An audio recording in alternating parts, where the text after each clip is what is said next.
get straight back to it, shall we? Richard's an Evertonian. Richard, how are you, mate? You well? How you doing, Richard? Hi there, guys. How are you? Hiya, mate. Have you been to the game tonight, Rich? We've been to the game, yes. Me and my friends here. There's three of us in the car just on our way back. Good man. What do you want to say, mate?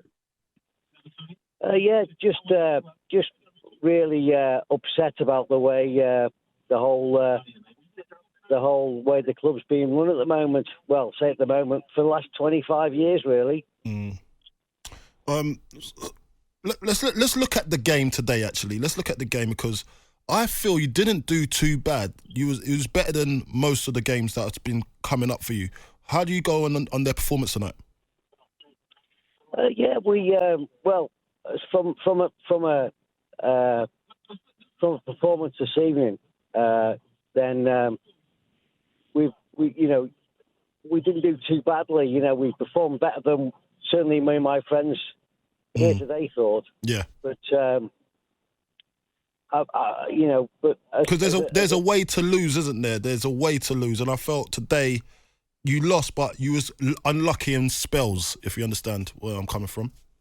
Yeah, we certainly played with all our heart tonight, and but there just wasn't very much quality there at all. I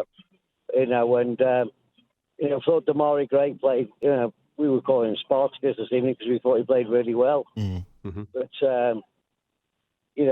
but that's the problem, isn't it? There's just not much quality there in the team, and we just feel as though the whole club's been totally mismanaged for a long period of time, and we've just not got the we're looking at players that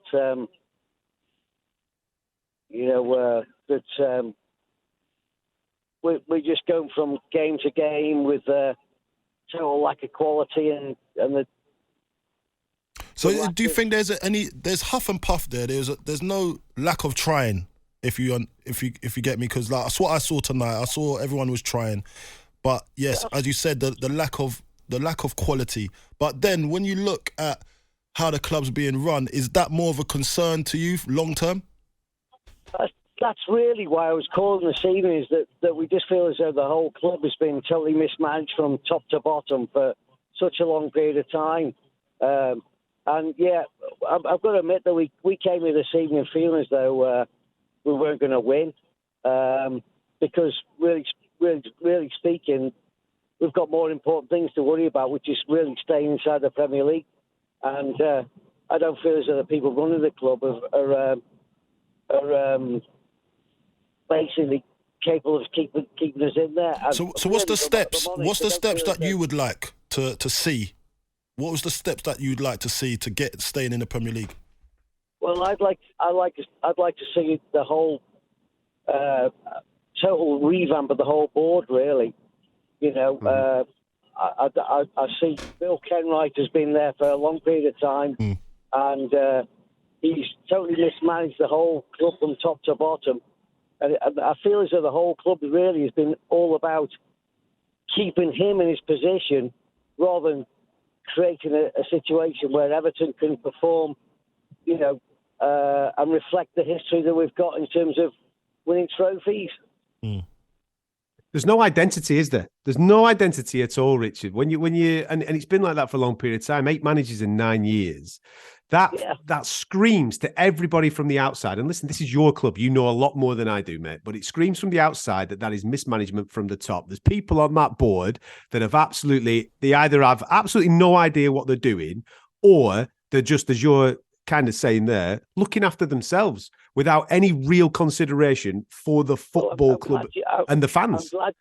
I'm glad you said that, mate, because you sit there, you don't want to come on the radio and start ranting about people, but and the fan base is split because they've been conned for a long period of time in terms of, Bill Kenwright's an actor, and he's really good at what he does in terms of, playing the media and making it look as though he's a massive blue and, shedding a tear and putting his scarf on when he's on the telly. Really speaking, me and my friends, we all, we can see a charlatan when we see one. And the thing is, though, he may be a massive Everton fan. He may be that. But that doesn't necessarily make him qualified to be the person to push your club forward to the next level. Like you said, he's been there for a long, long period of time. The game has moved on. You look across the park, look at the way that they changed they were a mess. Liverpool were a mess for a long period of time. They changed the board. The board pulled their fingers out the backside. They then changed the dugout. The dugout then changed the playing staff. And look at the success that they've had over the last few years. That is the process that you have to go through. You have to blow the board up in order to then give a clear direction, don't you? Well, in many ways I agree with you, but what you've got to bear in mind is that, people Hicks and Gillette and the guys who run Liverpool, they were people from abroad. Bill Kenwright was he was a blue, supposed to be. He's supposed to be a guy that was one of us. And I'm sitting here and I really think that he's a guy that, really speaking, just wanted to stay in control no matter what. And people say that, it's just his train set and that, he wants to stay in control and, he's just a blue and it's his thing. But I believe that, really speaking, it's all about money. That he's made a fortune out of owning Everton Football Club. And, and he's also now getting a huge salary by being the chairman of the club. And I just think it's all about that.